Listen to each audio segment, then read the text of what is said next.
Етера – живият пазител на традициите. Архитектурно-етнографски комплекс Етера е първият действащ музей на открито в България, в който са възстановени къщите, бита и занаятите на Габрово от втората половина на 18 и 19 век. Посетителите се пренасят във времето на Възраждането, когато в града се развиват над 26 занаята, чието изделия се продават в Букурещ, Виена и Марсилия. Къщи с работилници, където майсторът произвежда и сам продава изделията си.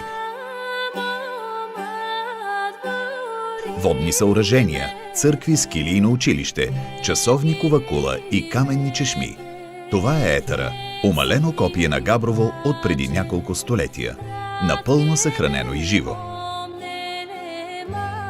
Талпената къща, сглобена от преселник, дошъл да си търси късмета в Габрово, съжителства с двоетажната кокетна къща с резбовани еркери на замогналия се вече габровец. Занаятчийската чаршия е истински образец на балканската архитектура. Къщите със своите дюкяни и работилници разказват много за някогашните си собственици. Днес посетителите могат да видят как се работи с старинни технологии и оригинални инструменти, как ръчно се изработват предмети от метал, кожа, глина и дърво. Майсторството във всеки занаят има свой собствен почерк.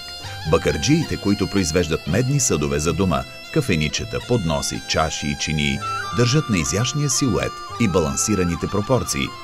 Украсата използват пестеливо и тя се състои главно от правилни форми, геометрични орнаменти, кипариси, звезди и розетки. Изчукването на медните листа, за да се придаде нужната форма на съда, го зарежда с жизнена енергия и ведро излъчване.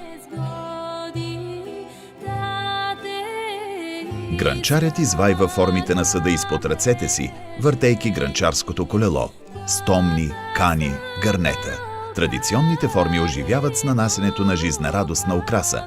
Изписани с ивици, розетки и кръгчета в оранжево, жълто, зелено и кафяво, пъстрите домакински съдове са готови да дарят уют и топлина на всеки дом.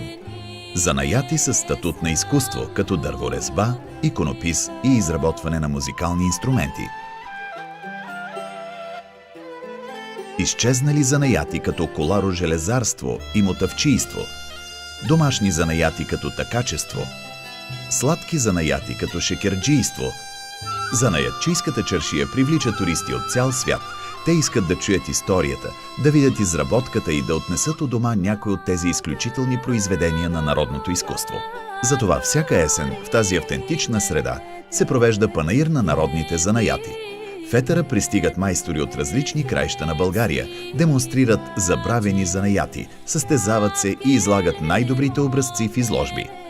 Истинска атракция в комплекса са и представените в естествената си среда и размер, пуснати в действие водни съоръжения. Воденица, точило, тепавица.